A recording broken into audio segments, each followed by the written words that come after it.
안녕하세요. 목포에서 제과점을 운영하며 제2의 인생을 살고 있는 여성입니다. 사람은 망각의 동물이라고 하죠. 그래서 그런지 예전에 힘든 기억보다 지금이 너무 행복해서 긴 세월이었는데도 예전에 힘들었던 게 계속 가물가물 하더라고요.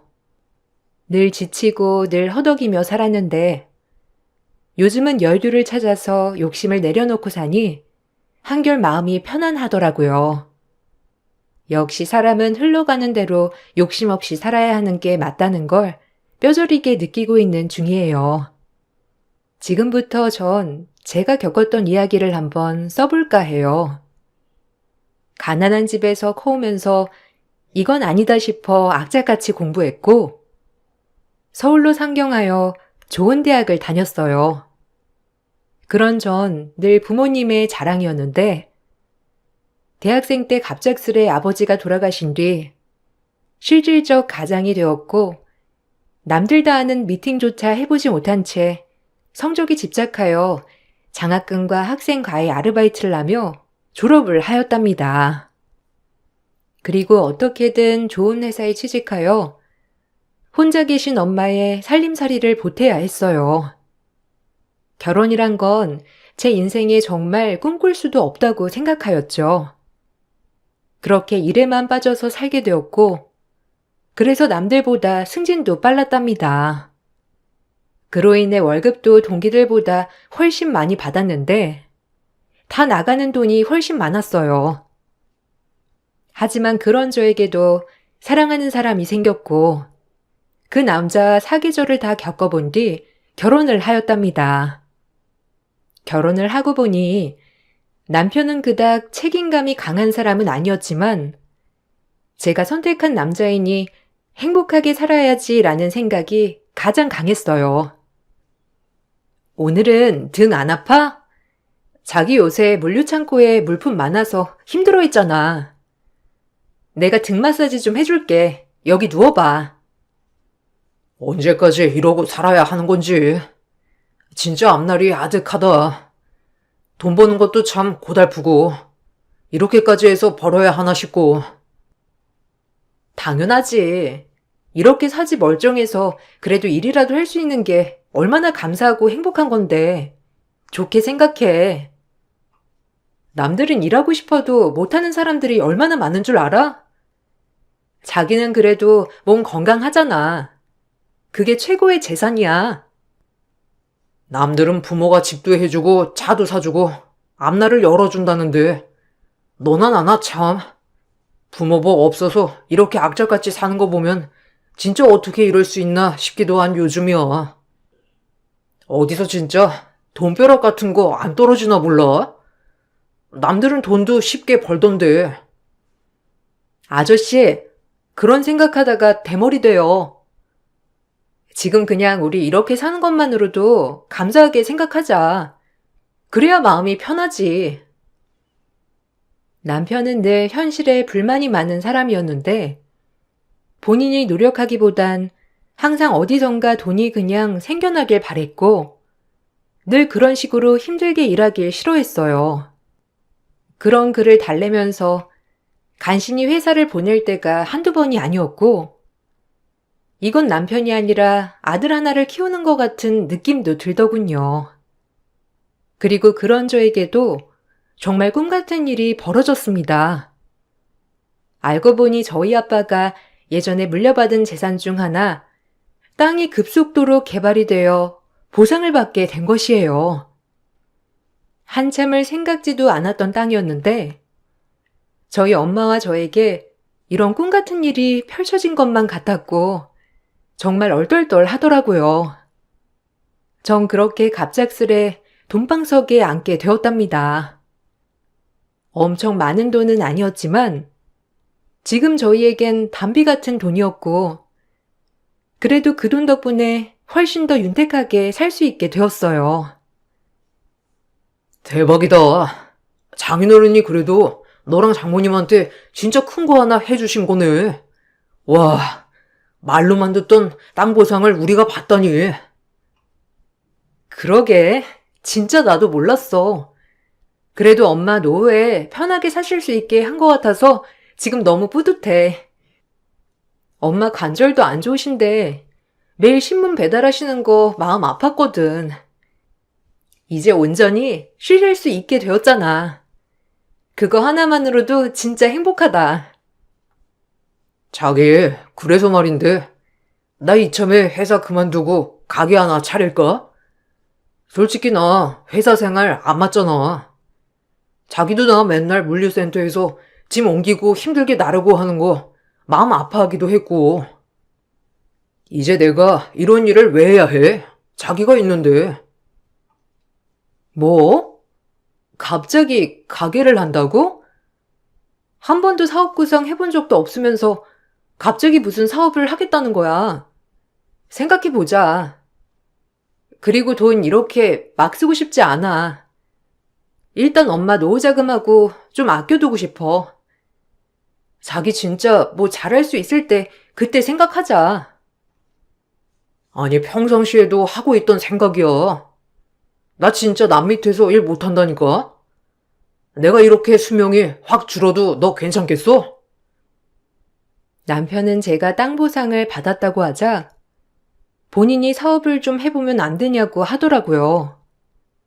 사실 매일 힘들게 남편이 징징대면서 물류센터에서 힘들게 일하고 오는 게 저도 마음이 좋진 않았죠. 이 이야기가 시댁기에까지 들어가게 되었고 시어머니는 남편에게 가게 하나만 내달라고 닥달하기 시작했어요. 그야말로 지금 이 상태에서 가게 하나 안 차려주면 아주 나쁜 며느리가 되는 상황이었죠. 저 역시 혼자 잘 살고 싶진 않았기 때문에 남편에게 조그만 가게 하나를 내주는 게 낫다고 생각을 했고요. 아니, 얘기 들었어. 영철이가 그러던데, 네가 이렇게 잘 풀리고 있는데 가게 하나 못 해줄 게 뭐야? 안 그러니? 막말로 너 이 집에 시집 올 때 숟가락 하나 안 들고 왔잖아. 그러니까 지금 혼수해온다 생각하고 영철이 조그만 가게 하나 차려줘라. 저도 생각 중이에요.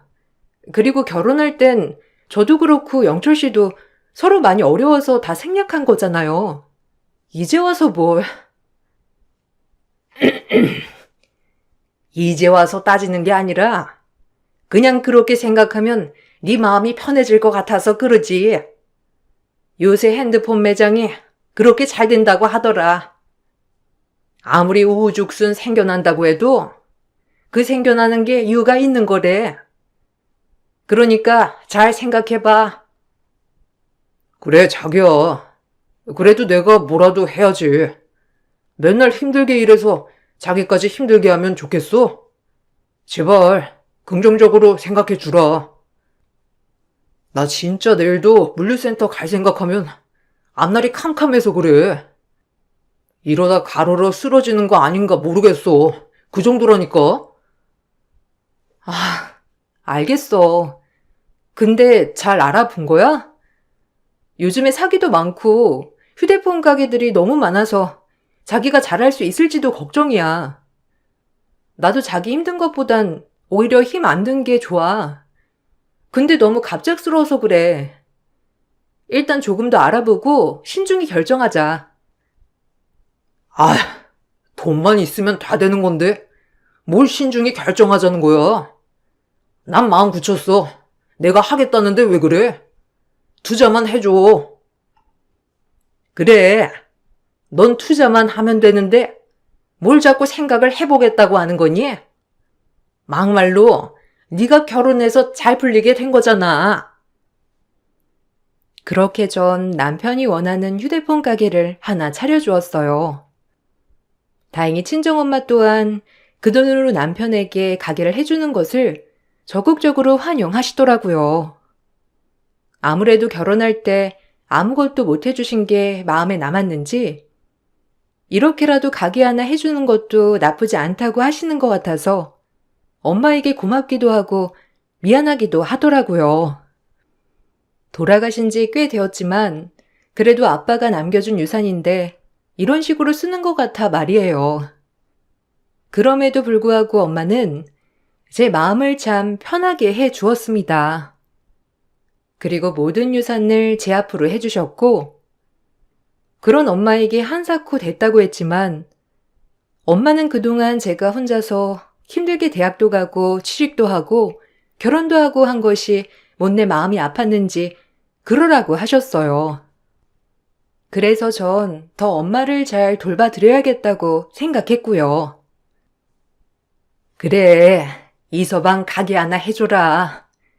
너 시집갈 때 엄마도 아무것도 못 해줘서 사돈네 뵐 때마다 얼마나 마음이 안 좋던지.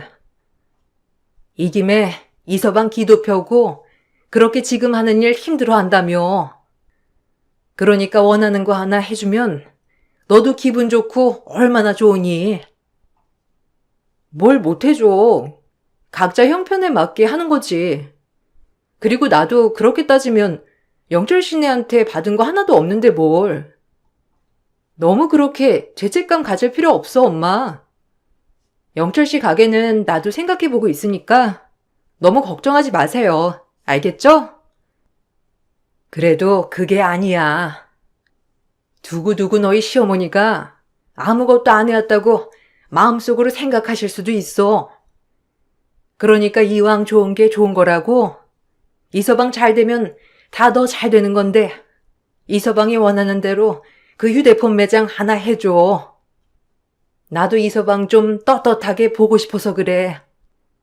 해준 것도 없는 장모라 어찌나 볼 때마다 마음이 안 좋던지. 엄만 괜찮으니까 그렇게 해. 모든 사람들이 원하는 남편에게 가게를 하나 내주었고, 남편은 그 길로 일을 그만두고 가게를 운영하기 시작했어요. 그래도 본인 가게라서 그런지 평소에 일할 때보다도 훨씬 더 활기가 넘치고 활력이 넘치는 남편의 모습을 보니 저 역시도 가게를 차려준 게 참 잘했다고 생각이 들더라고요. 하지만 그 이유가 문제였는데 남편이 사업을 시작하면서부터는 씀씀이 자체가 달라지기 시작했고 저 몰래 수입을 빼돌리고 시댁에 갖다 주는 일이 다반사였습니다. 계속 변해가는 남편이었고 아무리 말해보고 화를 내봐도 저에게 생활비 한 푼을 가져다 주지 않았습니다. 그 수입과 저는 아예 상관이 없는 사람처럼 말이죠. 남편은 정말이지 그 가게를 하자마자 수입에 대한 일절 말이 없었어요. 누가 뺏어갈까봐 의심하는 것처럼 말이죠. 자기 도대체 왜 나한테 상의도 없이 매번 그렇게 돈을 빼돌리는 거야? 아무리 자기가 운영하는 가게지만 그래도 수입은 투명하게 써야지. 내가 어머님 용돈 안 드릴까봐 그래? 꾸준히 어머님 용돈 드리고 있어. 그런데 왜 자꾸 그러는 거야? 아니, 내가 번 돈 내가 쓰겠다는데 왜 이렇게 말이 많아? 막말로 가게 투자 네가 해줬다지만 실질적으로 내가 벌잖아. 그리고 평생 고생한 우리 엄마 내가 더 잘해주고 싶다는데 네가 뭔데 말려. 너도 니네 엄마한테 잘해주고 싶잖아. 그 마음이야. 내가 어머님한테 들어가는 돈이 아까워서 그런 줄 알아? 그래도 저금이랑 우리 미래도 생각해야지. 내가 자기만 좋자고 가게 차려준 것도 아니고 우리 미래를 위해서 생각해서 한 건데 그렇게 자기 멋대로 할 거면 내가 왜 가게를 차려줬겠어? 와, 생색내냐 지금? 너 돈 많잖아. 왜 내 가게 가지고 그래? 내가 너 어마어마하게 땅 보상 받은 거 모를 것 같아? 뭘 또 어마어마하게 받아. 예전보다 여유 있어진 건 맞지만 그래도 열심히 살아야지. 자기 진짜 말 웃기게 한다. 그리고 가게 차려줄 땐 뭐 우리 가족 잘 이끌어가겠다 이러더니만 난 자기 가족이 아닌가 보지? 돈 한 푼 구경 못하는 거 보면 말이야. 남편의 욕심은 끝이 없었고 사업을 하고 그 전에 일할 때보다도 돈을 많이 만지게 되니 사람이 달라졌어요. 그리고 어찌나 그렇게 본인 가족만 챙기던지 부인 입장으로서 너무 섭섭하더라고요. 매번 전화도 안 받고 외박도 하며 뭐라고 돌아다니는지 당최 알 수가 없었습니다. 그럴 즈음에 시누이가 결혼을 한다고 하였고 남편은 그제야 저에게 시누이 혼수 얘기를 하며 저에게 당당하게 모든 걸 요구했는데 시어머니도 마찬가지로 말이죠. 본인이 번 돈은 본인 거, 제 돈은 공동으로 들어가길 바란 거예요.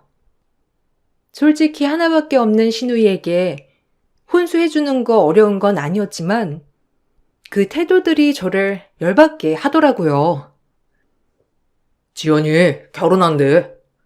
뭐 그 집에서 바라는 게 맞나 봐. 아무래도 지연이도 조건 보고 하는 결혼이니까 그 남자 절대 놓치고 싶지 않은 모양이더라고. 그래서 그런데 오빠 된 도리로서 지연이 결혼할 때 혼수모 예단이며 싹 다 준비해주고 싶은데 어때? 자기 능력되면 그렇게 해. 오빠 있으니 좋네. 오빠 돈 많이 버니까 그 정도 능력은 되는 거 아가씨도 알 거 아니야. 뭐? 내가 돈이 어딨냐? 먹고 세상 뜰 애야 없다. 넌 무슨 가게가 그렇게 잘 되는 줄 알아? 그냥 유지만 한 거야. 그리고 너 돈 많잖아. 네가 이 집에 하나밖에 없는 며느리니까 지연이 혼수 좀 해줘. 그 정도 해줄 수 있잖아. 여동생이라고 생각하고. 그래, 영철이 말이 맞아. 여동생이라고 생각하고 혼수 좀 네가 해줘라. 이 김에 며느리 노릇도 하고 너도 좋잖아. 아, 무슨 저한테 돈 맡겨 놓으셨어요? 그리고 아가씨 혼수를 해달라뇨. 영철 씨 가게 차려주는데 돈도 많이 썼고 영철 씨 대략 수입을 아는데 돈이 없다는 말도 안 믿겨요. 어머님은 아실 거 아니에요. 영철 씨가 돈 다 시댁에다 갖다 주는 거 알고 있는데. 뭘 알아, 내가. 그리고 넌 가게 한다고 하면 다 잘 되는 줄 알아? 애가 뭘 모르네. 하여튼 혼수 준비해. 혹시라도 이 문제로 지연이 결혼 깨지거나 하면 내가 가만 안 둘 거야. 있는 것들이 터하다니까. 진짜 지 여동생이라면 그냥도 해줬겠지. 아니 무슨 저한테 돈 맡겨놨어요? 다들 진짜 너무하네. 제가 왜 그래야 하는데요? 당신이랑 어머님이 너무 당당하게 요구하니 진짜 어처구니가 없어서 말문이 막히잖아. 다들 양심이라곤 있으신 거 맞아요? 제가 돈 나오는 기계도 아니고. 이럴 바엔 차라리 땅 보상 안 받은 게 나을 뻔했네요. 돈이 생긴 다음부턴 매번 이렇게 분란만 생기니 제 말이 틀린가요? 얘 눈 뒤집어지는 거 봐라. 그렇게 혼수 해주기가 싫어? 아니 며느리라면서 그 정도 도리는 해야지. 너 진짜 아주 웃기는구나. 시어머니는 절 몰인정한 인간으로 몰아갔고 혹시라도 혼수와 예단을 하지 못해 결혼이 깨진다면 다 제 탓이라며 책임을 전가하기도 했어요. 남편 또한 마찬가지로 저를 볼 때마다 혼수 노래를 불러댔는데 너무 듣기 싫고 진짜 내가 왜 이렇게까지 해줘야 하나 싶었지만 인간은 망각의 동물에 똑같은 실수를 반복한다고 하죠. 그놈의 정이 뭔지. 가족이 뭐라고 결국 시누이 혼수까지 해결해 줬어요. 하지만 그렇게 혼수를 해준 것이 무색하게 시누이는 3개월도 살지 못하고 남편에게 이혼을 당했는데 이혼 사연은 쓸데없는 허영심과 사치 때문이라고 하더군요. 시누이도 남편과 마찬가지로 어렵게 자라서 그런지 갑작스럽게 여유가 생기자 사람이 한순간에 달라졌어요. 하지만 시누이의 이혼은 저에게 더 큰 시련이 되었죠. 지연이 이 집에 들어올 거야. 아무래도 엄마한텐 미안해서 좀 가는 게 그런가 봐. 내가 오빠니까 이 집으로 오라고 했어. 누구 맘대로? 아니, 그리고 어머님도 혼자 계신데 어머님네로 가면 되지. 왜 우리 집으로 온다는 거야? 난 싫어. 아가씨 뭐 언제 한번 나한테 말이라도 따뜻하게 한 적 있어? 혼수 때도 고맙다는 말 한마디도 없고 당연하다는 듯이 난 싫어. 지연이 불쌍하지도 않냐? 이혼당하고 멘털이 얼마나 털렸겠어. 넌 하여간 정남이 없이 말하는데 뭐 있다니까. 지금 장난해? 정남이? 내가 정남이 없었으면 아가씨 혼수해주고 네 가게를 차려줬겠니? 말은 바로 해. 그리고 이영철 너 지금 나 엄청 참고 있으니까 지금부터라도 잘해야 할 거야. 나 진짜 언제 폭발할지 모르니까. 하여간 하나만 걸려. 알겠어? 웃기네. 이게 또 생사람 잡지? 뭘 걸리길. 지연이는 오기로 한 거니까 그런 줄 알아. 하나밖에 없는 오빠가 어떻게 모른 척을 해. 내 눈에 보여야 마음이 편하기도 하고. 그러니까 그냥 네가 좀 양보 좀 해라 제발. 너 외동이라 그런가? 이기적이야 하여튼. 아무리 길길이 날뛰어봤자 남편은 제 말을 묵살한 채 신우이를 집에 데리고 왔고 그렇게 한 집 생활을 시작하게 되었어요.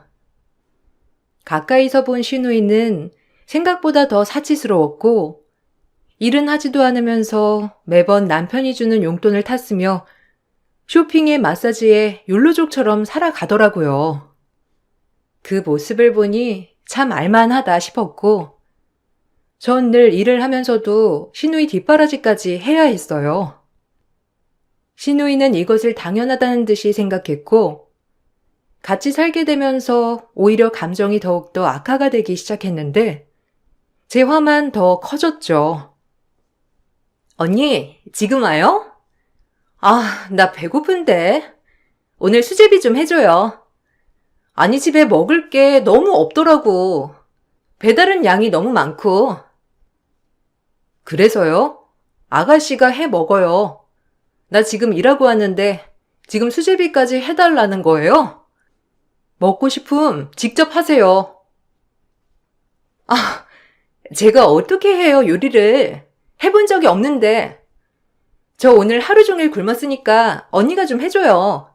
손 빠르잖아. 먹고 싶음 직접 사 먹던가 해 먹던가 하세요. 저 지금 너무 피곤하거든요. 전 있는 밥 먹으면 되니까 알아서 하세요. 진짜 서럽네. 이런 게 눈칫밥인가? 수제비 하나 해주는 게 어떻다고. 이혼한 신우이 갈시에도 유분수지. 언니가 돈 좀 있다고 지금 유세 떠나본데 우리 오빠도 잘 나가거든요. 그러니까 그런 눈빛으로 보지 말아줄래요? 빨리 반죽이나 만들어요. 유세? 유세 한번 안 당해봐서 모르나 본데 내가 지금 유세 떤다는 거예요? 머릿속에 똥만 찼으니 이혼을 당하지. 뭐라고요? 지금 언니 말 다 했어요? 언니가 혼수만 더 빵빵하게 해줬어도 나 이혼 같은 거 안 당했어. 알아요?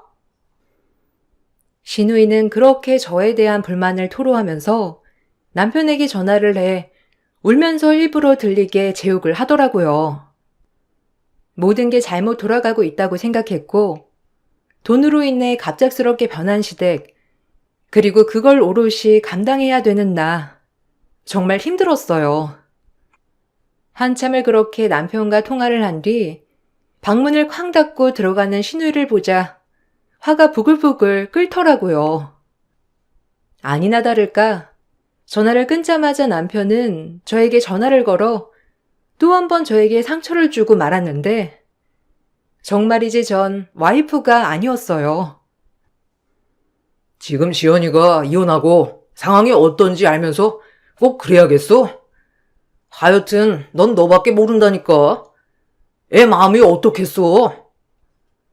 당신 동생 당신이 챙겨. 왜 나한테 그래? 집에서 손 하나 까딱 안 하면서 시키려고만 하고 그걸 내가 다 들어줘야 한다는 거야?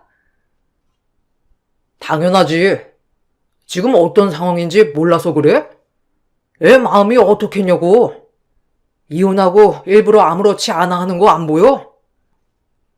다 본인 하기 나름이지. 당신 눈엔 아가씨만 안타깝고 난 정말 아무렇지 않은 줄 아나 보지? 진짜 당신이야말로 너무한다. 징징대지 마. 너야 걱정이 뭐가 있겠냐? 지금 지연이 마음이 아닐 거니까 네가 비 좀 맞춰. 알겠어? 한 번만 더 내 동생한테 이혼을 당했느니 어쨌느니 하면 넌 내가 가만 안 둘 줄 알아. 우리 가족한테 잘하라고 무시하지 말고. 남편은 제가 너무하다고 전화로 있는 성질 없는 성질 다 부리더라고요. 그 모습을 보고 이 집구석엔 제 자리는 없다고 느꼈어요. 그저 돈이 필요할 때만 저에게 알랑대는 사람들만 있을 뿐, 딱 세 식구만 가족이라고 생각이 들었어요. 그러던 중 저와 상의도 없이 시댁 국산차를 수입차, 그것도 마세라티로 바꿔줬더라고요. 여동생한테 바꿔주었는데 이혼한 여동생 혹시라도 마음 다칠까 차까지 바꿔주면서 저렇게 달래는데 정말 어이가 없었고 이런 거 하나에 상의조차 없는 남편이라면 저도 없어도 그만이라고 생각이 들었어요. 그래도 이유는 물어야 할 것 같아서 남편에게 무슨 돈으로 차를 바꿔줬냐고 하니 오히려 위풍당당했어요. 아가씨 차 어떻게 바꿔준 거야? 자기 단 한 번도 생활비 보탠 적도 없잖아. 그리고 우리가 진짜 부부가 맞긴 한 거야? 자기 가게 하고 나서부터 정말 뭐든지 다 멋대로만 하려고 하고 돈 필요할 때만 내가 가족이지? 우리가 가족이긴 해? 내가 너한테 해달라고 했어? 이 집에서까지 눈치 보는 지연이 하도 안타까워서 하나밖에 없는 이 오빠가 기분 내라고 차 좀 바꿔준 건데 내가 이런 말까지 들어야 하냐? 각자 벌어 해주는 건데 불만 있어? 그리고 내가 버는 수입 네가 가진 돈에 비하면 잽도 안 되는 거 알잖아. 그러니까 네가 가진 거 다 공동 명의로 해줘. 그럼 내가 앞으로 너한테 꼬박꼬박 보고하지. 그런 걸 부부라고 하는 거야. 내가 너한테 가게 하나 차려달라고 했지만 실질적으로 재산이 공동재산인 게 낫더라고. 남편의 말을 들으니 뒤통수를 세게 맞은 것 같았고 그동안 친정아빠가 주신 제 재산을 어떻게 하면 공동명의로 돌릴까 하는 생각만 가지고 있었다는 생각에 내가 알던 남자가 맞나 싶으면서 전 그 자리에서 있는 정 없는 정 다 털렸어요. 그 이후로 아무 말도 하지 않았고 더 이상 뭐라고 대화를 이어나가야 할지 그냥 이 남자와 빨리 끝내고 싶다는 생각밖에 없었거든요. 이런 일이 있음에도 불구하고 회사에서 열심히 일했던 저는 여자였지만 파격 승진을 하게 되었고 이참에 나도 내 맘대로 친정 전세를 자가로 싹 바꿔줬어요. 원래 살던 곳에서 엄마는 집을 사서 이사를 갈 계획이셨는데 그래도 지금 있는 곳이 좋다고 하여 매물이 나온 김에 자가로 바꿔드린 거죠. 이걸 알게 된 남편 놈은 길길이 날뛰며 화를 냈어요. 너 정신 나갔냐? 내가 지연이 차 사준 거랑 네가 니네 엄마 집 사준 거랑 같아? 와, 진짜 너무하네. 이렇게 나온다 이거지? 네 집은 네가 벌어 옮겨줘. 네가 하고 싶은 말이 이거 아니었어? 불만 없지? 나도 너처럼 하겠다는데 왜? 내 능력으로 말이야. 그래도 그렇지. 노인네 살면 얼마나 산다고 집을 척척. 나한테 그 돈을 투자해봐라. 내가 엄청 불려올 텐데. 너도 참 어리석단 말이야. 그렇게 계산이 안 서? 네가 지금 누구한테 더 투자해야 하는지 모르겠어? 그건 바로 나라고. 너네 엄마 집 해주면서 내 생각은 조금도 안 나디? 정 없는 건 알았지만 누굴 닮아서 저렇게 정이 없는지 너무하다 정말. 제가 너무하다고요? 제가 이 집에서 가족이긴 했나요? 그래요. 이왕 너무한 거 이제 일일이 하나씩 따져보죠. 당신 이제 나랑 이혼해. 나 도저히 이러고 못 살아. 내가 왜 이러고 살아야 돼? 변해도 너무 변한 당신네 집구석 진짜 진절머리가 나. 절대 이혼할 것 같지 않던 제가 남편에게 이혼을 요구하자 남편은 오히려 웃으면서 저에게 약을 올리듯 얘기를 했습니다. 어디서 주워들은 건 있어가지고 저에게 재산 분할을 해줘야 한다며 한참을 웃었죠. 그 얘기를 들은 시어머니도 당장 이혼하라고 성화를 부리셨고 시누이도 마찬가지였어요.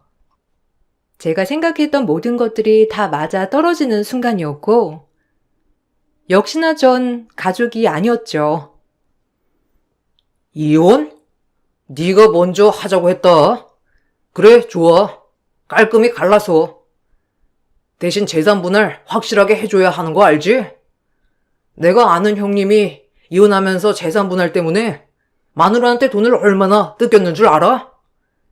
너도 그 꼴 나는 거야. 무조건 이혼하는 거니까 그런 줄 알아.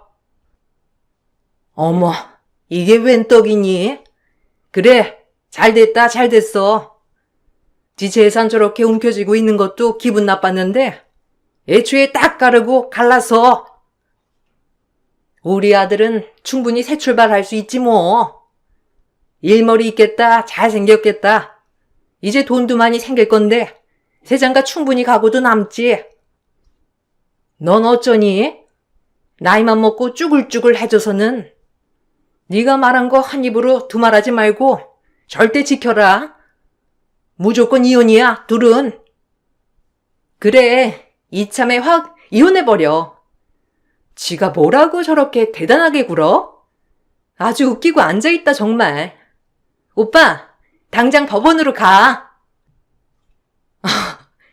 진짜 웃음밖에 안 나네. 무식하면 용감하다더니 내가 그런 것도 안 알아보고 이혼하자고 했을 것 같아? 재산 분할을 해줘야 한다고? 웃기지 마.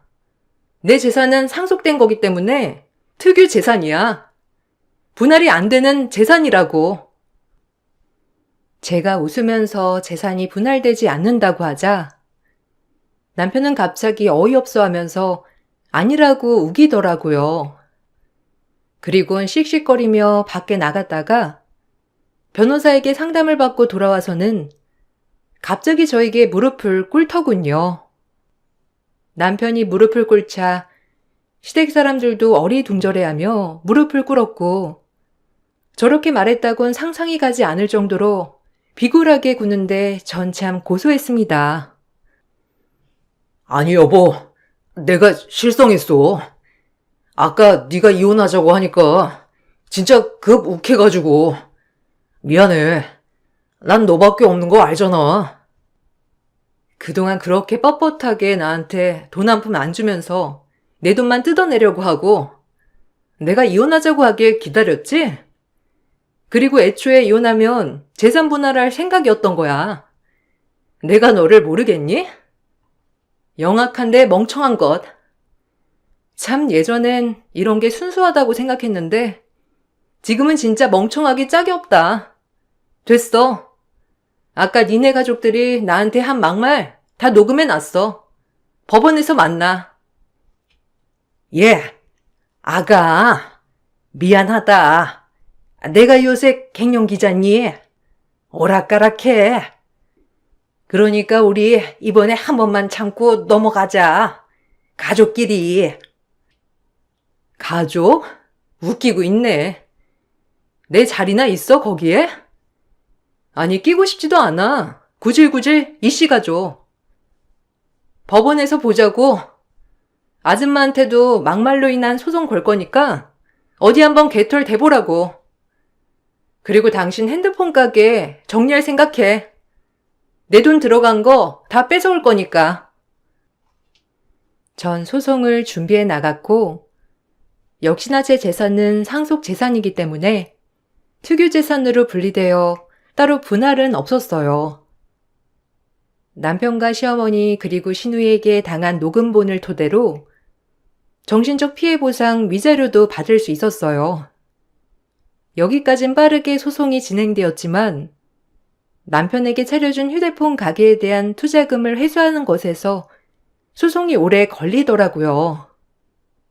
하지만 끈질기게 싸운 결과 법원에선 저희를 동업자로 보았고 계약서가 없는 제가 동업에서 탈퇴하면서 제가 남편에게 투자했던 회수금을 회수할 수 있다고 판결이 났죠.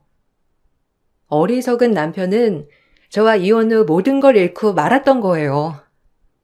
정말 나쁜 사람의 최후였죠. 그리고 시누이에게 들어갔던 혼수 비용도 다는 아니지만 이혼 사유 자체가 시댁 쪽이었기 때문에 위자료 명목으로 어느 정도 투자한 만큼 챙겨올 수 있었어요. 이 판결을 들은 시댁은 망연자실한 표정을 지었고 시누이는 본인이 돈이 어딨냐며 법정에서 울고불고 난리가 났어요. 그 꼴을 보아하니 진짜 이렇게 쉬운 걸 내가 왜 질질 끌었나라고 생각할 만큼 웃음이 났죠. 미안하다니까. 내가 그만 정신을 잃어가지고 너한테 못할 짓 저질렀어. 인정해. 사과할게. 그러니까 다시 시작하자. 아니, 넌 끝이야. 몇 번을 참았어. 근데 넌 결국 날 돈으로만 생각한 거지. 그걸 알면서도 난 그래도 아닐 거라고 애써 외면한 거였고. 너 원래 별 볼 일 없는 그지였잖아. 그냥 그대로 돌아간다고 생각해. 아, 너네 멍청이 새 가족 위자료는 잊지 말고. 나를 봐서라도 안 되겠니? 앞으로 내가 너한테 진짜 잘하마. 그러니까 한 번만 우리 아들 좀 봐줘. 다 돈이 문제지. 아줌마 봐서라도 더 용서 안 되지. 뭔가 착각한 것 같은데 두 이씨들이랑 아줌마까지 진짜 꼴도 보기 싫거든. 잊지 않은 걸 고마운 줄 알아. 돈에 눈이 멀어서 모든 걸 다 잃은 꼴하고는. 그게 딱 당신들의 신분이다. 아주 잘 어울리다 못해 안성맞춤이야. 언니, 일단 알겠으니까 우리 천천히 얘기 좀 해요. 내가 그 돈이 어디 있다고 언니한테 갚아요, 네? 그래도 가족으로 엮인 시간이 있는데 한 번만 다시 생각해봐요. 이제 우리가 진짜 잘할게요. 그때 우리가 뭐가 쉬었는지 진짜 제발요, 언니. 그때처럼 소리 지르고 난리 쳐보지 왜? 돈 앞에서 장사 없다더니 너희들이 딱 그 짝이야. 됐고, 내 마음 돌리기 전에 아르바이트해서 돈 모으는 게 더 빠를 거야. 너네 오빠 물류센터도 다시 들어가야 하니까 밥 잘 챙겨 먹으라고 꼭 전해주련. 어리석은 것. 그렇게 길다면 길고 짧다면 짧은 결혼 생활이 끝났고 저희 엄마도 이 모든 사실을 아시고 분노를 하긴 마찬가지였어요. 그전부터 마음의 정리를 해와서 그런지 솔직히 별로 슬프진 않았는데 그러다 문득 친정엄마가 옛날 고향으로 가고 싶다고 하시더라고요. 이번 일을 겪고 나서 솔직히 이렇게 아등바등 몰리에 살았나 싶기도 한 것이 저 역시 정신적 휴식이 필요했어요. 잘 다니고 있던 회사를 그만두고 엄마와 함께 고향에 내려가서 전 제과제빵 기술을 배우며 동네에 조그맣게 제과점을 열었답니다. 커피도 간간히 팔고 있어서 오전 시간대에 거의 만든 빵이 다 품절되기도 하고 그러면서 소소한 행복을 즐기며 살아가고 있어요. 주변을 보는 시야와 여유도 많이 생겼고 제가 행복해하니 엄마 역시 너무 행복해하는 모습을 보이시고요. 그리곤 지금은 주변 하나하나 돌볼 줄 아는 여유 있는 사람이 되었답니다. 어떻게 보면 그런 일을 겪고 나서 저에게도 마음의 쉼과 여유가 생겼다고나 할까요? 오히려 이런 마음을 느끼게 해준 것이 고맙다고 생각해요. 과거는 과거일 뿐 얽매이지 말자라는 마음속에서 지금의 행복을 찾아 살아간다는 것이 정말 소소한 행복이더라고요. 여러분들도 주변을 돌아보며 즐길 줄 아는 사람이 되셨으면 좋겠어요. 제 글을 읽어주셔서 정말 감사드립니다. 안녕하세요. 저는 산부인과를 운영하고 있는 남자입니다. 살면서 제가 이런 일을 겪게 될 거라고 생각해 본 적 단 한 번도 없었습니다. 정말 충격이었죠. 이번 일로 인해 저희 부모님께서도 정신적인 피해가 상당한 편입니다. 예비 신부였던 성희 씨를 만난 건 한강거리에서 만나게 되었는데요. 제 직업 특성상 밤낮이 없지만 그래도 가끔 숨을 돌릴 수 있는 시간이면 거의 한강에서 바람을 쐬며 벤치에 앉아 맥주 한 잔을 하려고 하는데 제 앞을 지나가던 여자가 갑자기 미끄러지면서 넘어지게 되었습니다. 너무 놀라 그 모습을 보고 달려가서 일으켜 세워드렸고 구두 뒷굽이 빠져서 넘어진 것 같았습니다. 문제는 발목이 꺾이게 되면서 상당한 통증을 동반하고 있는 것 같았어요. 아무래도 병원에 가야 할 것 같아 제 차로 이동해도 괜찮냐고 물어보았고 고개를 끄덕이자 주차장까지 부축해 드렸어요. 그리고 병원에서 발목의 상태를 확인한 결과 발목 골절이라는 진단을 받게 되었습니다. 입원을 해야 하는 상태였어요. 저는 가족분들이 오실 때까지 옆에서 기다려주면서 도와드렸는데요. 그때 정말 많이 고마워해 주셨죠. 저도 의사이기 때문에 절대 그냥 지나칠 수 없는 상황이었던 것 같아요.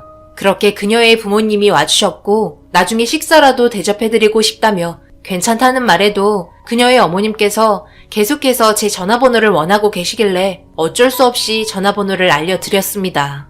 그녀는 저를 계속해서 바라보며 정말 고맙고 감사하다며 몇 번이나 인사를 하고 그녀와의 첫 만남을 마무리하게 됐었죠.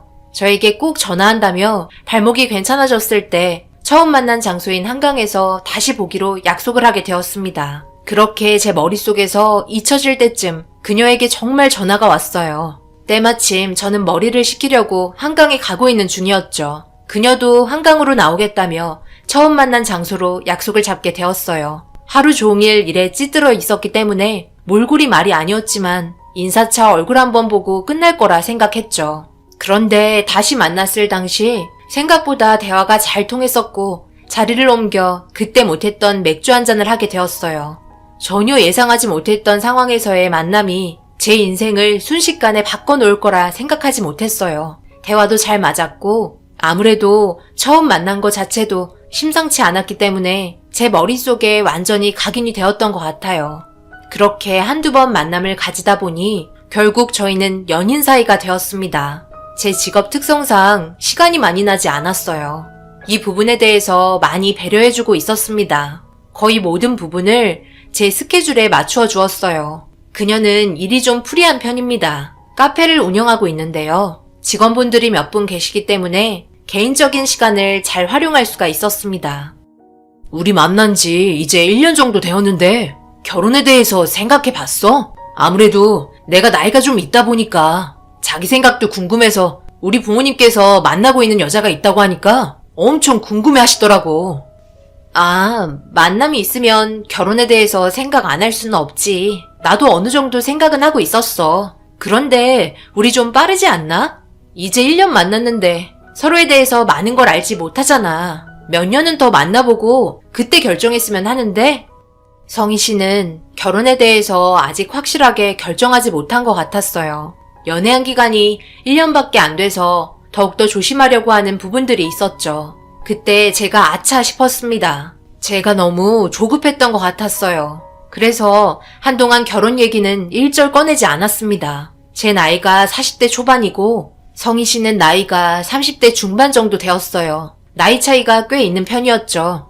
그리고 만나면서 알게 된 건 성희 씨는 전에 저 말고 다른 남자와 결혼을 한번 했었다는 걸 알게 되었어요. 이혼을 한 지 3년 정도가 지났었죠. 그때 아픔 때문에 그런 건지 상당히 조심스러워 보였습니다. 저도 이런 부분에 대해서 충분히 이해했어요. 결혼도 중요하지만 상대방의 마음도 충분히 이해해줘야 하는 상황이었습니다. 그래서 그때부터 결혼에 대해서는 일절 꺼내지 않았어요. 저도 오래간만에 만난 인연이기 때문에 서로 마음상에 등 돌리는 상황이 오는 게 두려웠던 것 같아요. 그런데 저희 어머니께서 개인적으로 만나고 싶어 하셨어요. 얼굴이나 한번 보자며 너무 궁금해 하셨습니다. 그래서 이런 고민을 성희 씨에게 털어놓게 되었어요. 제 말을 듣고 한참을 고민하더니 시간 맞춰서 주말에 식사 한번 같이 하자며 제 고민을 들어주었습니다. 한번 이혼을 한 경험 때문에 고민을 많이 했던 것 같아요. 그래도 어렵게 제 부탁을 들어줘서 너무 고마웠어요. 원래 사람에게 한번 받은 상처는 쉽게 사라지지 않잖아요. 그래서 어머니한테도 첫 만남이니까 최대한 말 조심하라며 좋은 분위기의 식사 자리가 끝이 날 수 있길 간절히 바랬습니다. 어렵게 찾아온 인연 끝내고 싶지 않았어요. 말 편히 해도 되지? 그래야 조금이라도 가까워지고 좋잖아. 우리 아들이랑 나이가 좀 차이 나는 편인데 성격이 잘 맞나 봐. 들어보니까 우리 아들 앞에서 넘어졌다고 하던데. 그래서 발목이 골절까지 됐다면서? 어떻게 그런 인연이 다 있니? 꼭 일부러 계획한 것 마냥 산부인과 의사인 우리 아들 앞에서 넘어지다니. 정말 신기하다.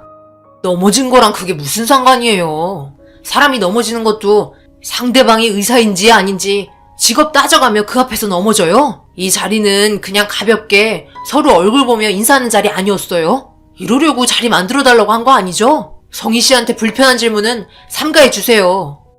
아니 그냥 너무 신기해서 그런 거지. 뭘 그렇게 열내고 그래? 나도 조심스럽게 말하고 있는 건데.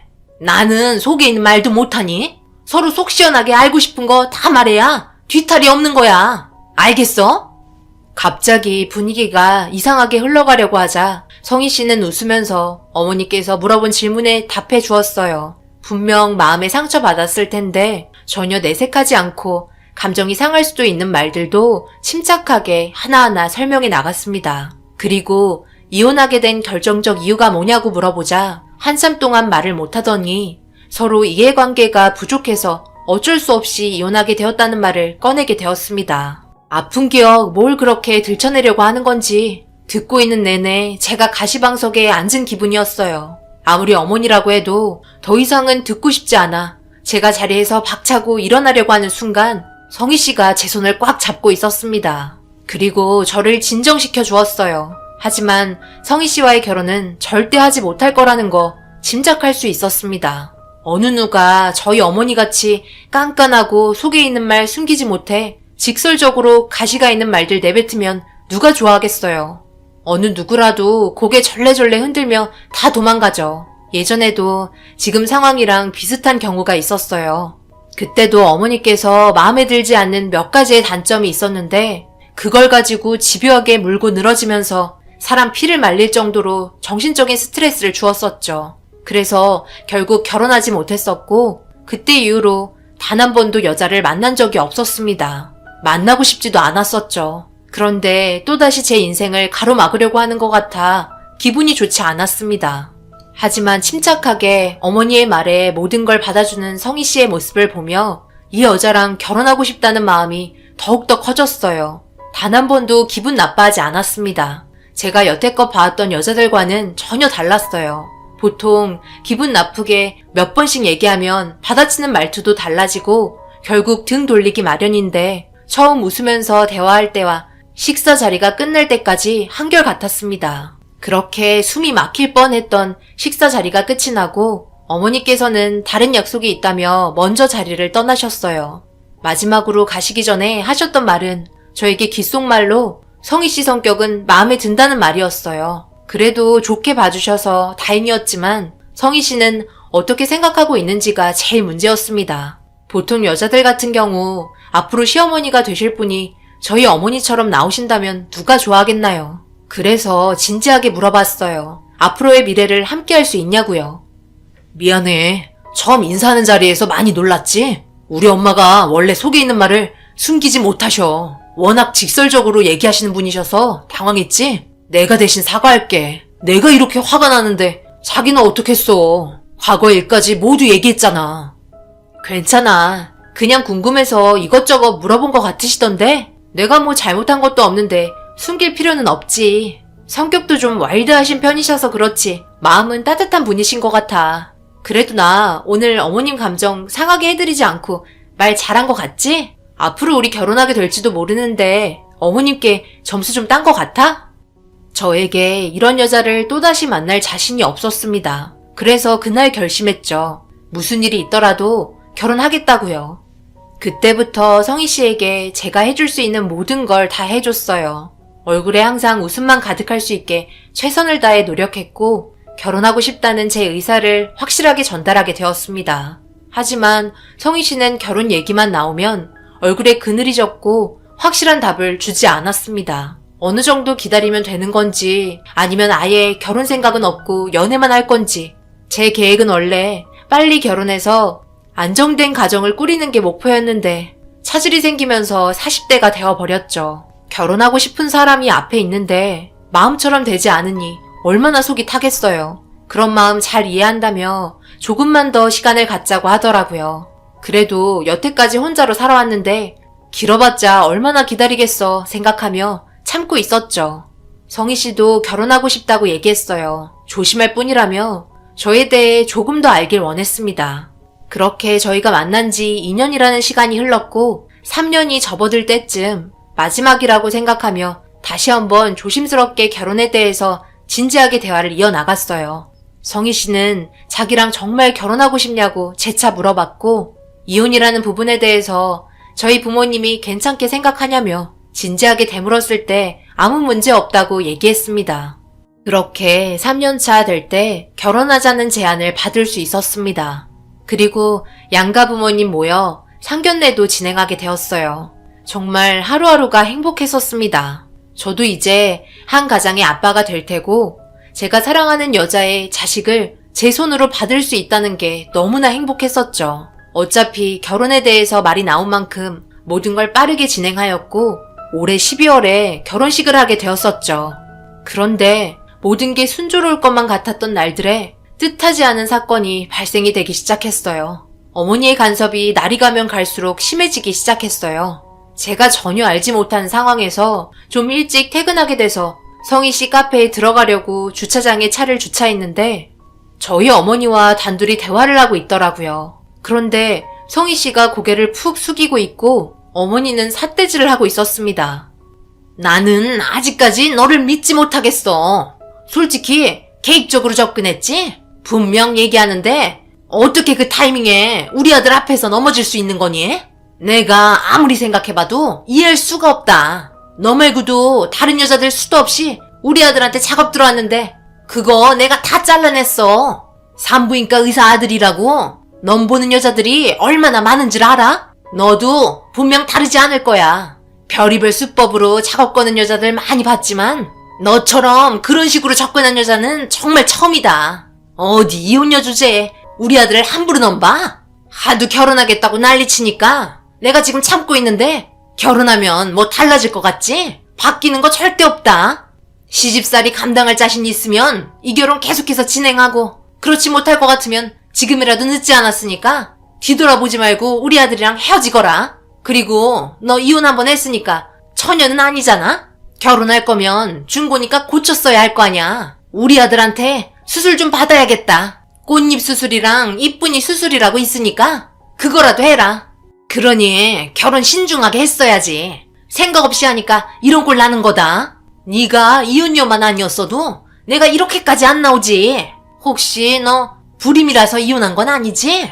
딱 보니 그런 것 같기도 한데. 너 검사 무조건 받아라. 알겠어?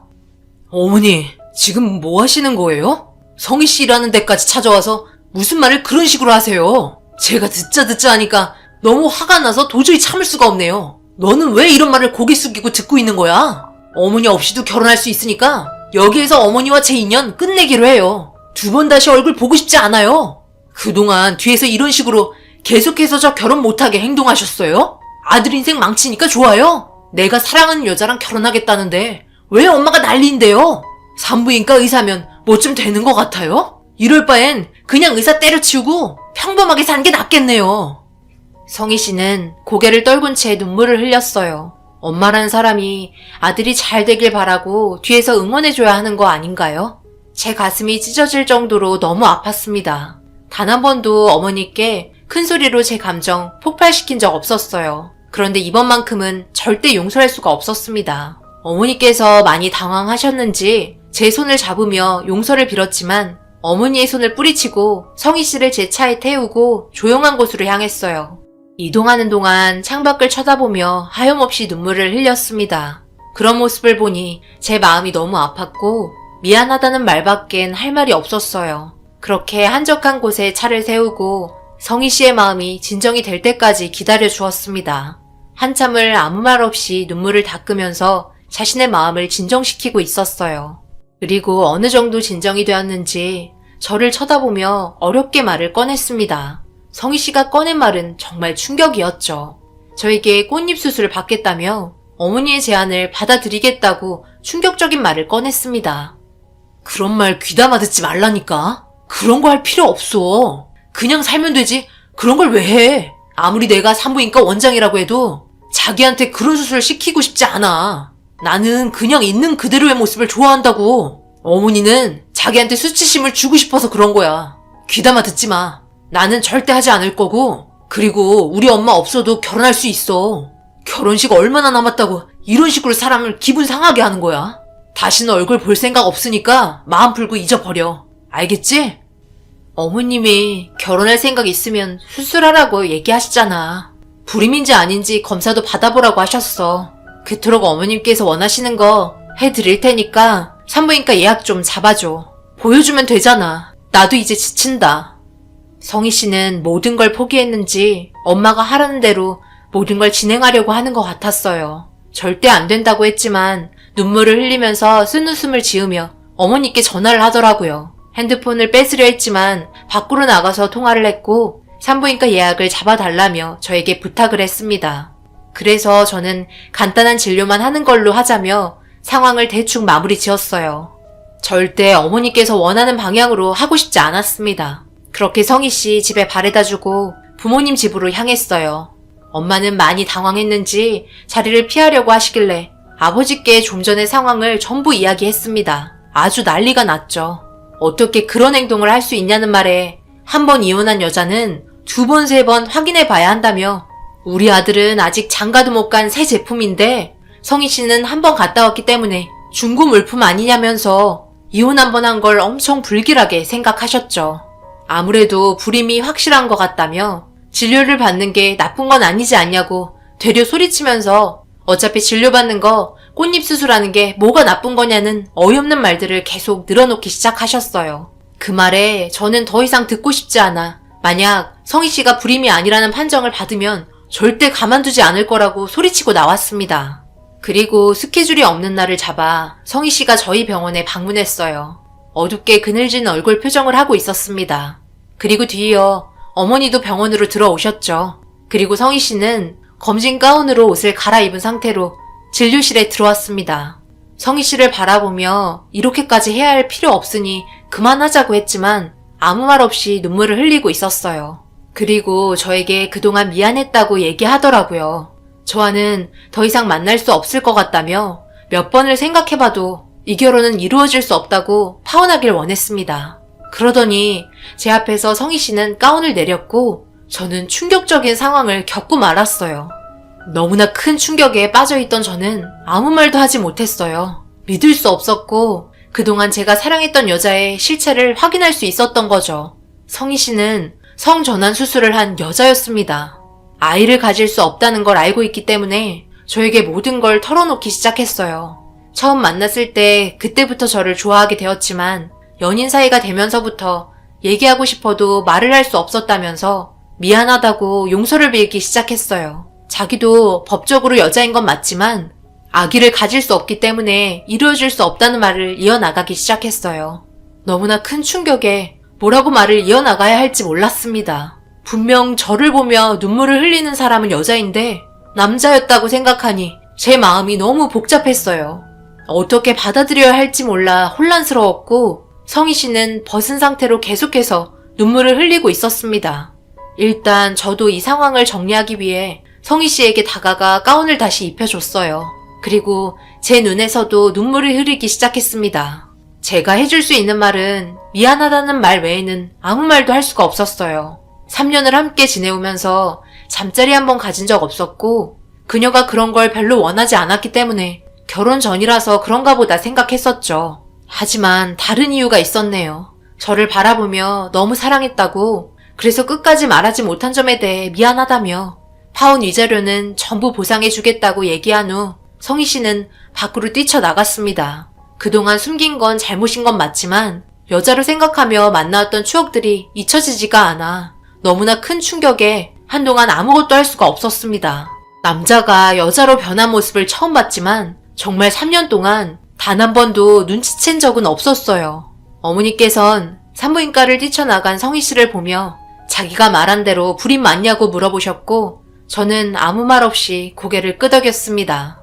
그리고 성희 씨는 파혼하면서 발생된 위자료에 대한 부분을 전부 배상해 주었고 그때 이후로 단 한 번도 연락이 오거나 얼굴을 본 적은 없네요. 저에게 이런 일이 발생이 될 거라고 전혀 생각하지 못했는데 제 머릿속에서 성희 씨의 모습이 사라지지 않습니다. 그리고 그동안 함께했던 추억이 담긴 사진들, 여행 가서 맛있는 음식을 먹었던 사진들, 지금이라도 당장 만나고 싶은 마음들이 아직 남아 있습니다. 저에게 했던 행동들은 천생 여자였어요. 이런 상황을 겪게 된 분들 계실까요? 경험이 있으시다면 이야기 좀 들어보고 싶네요. 이유야 어찌되었든 저는 아기를 가질 수 있는 여자를 원하기 때문에 저와는 이루어질 수 없는 사랑인 것 같습니다. 언제나 밝게 웃어주던 성희 씨가 앞으로 잘 살길 바랄 뿐입니다.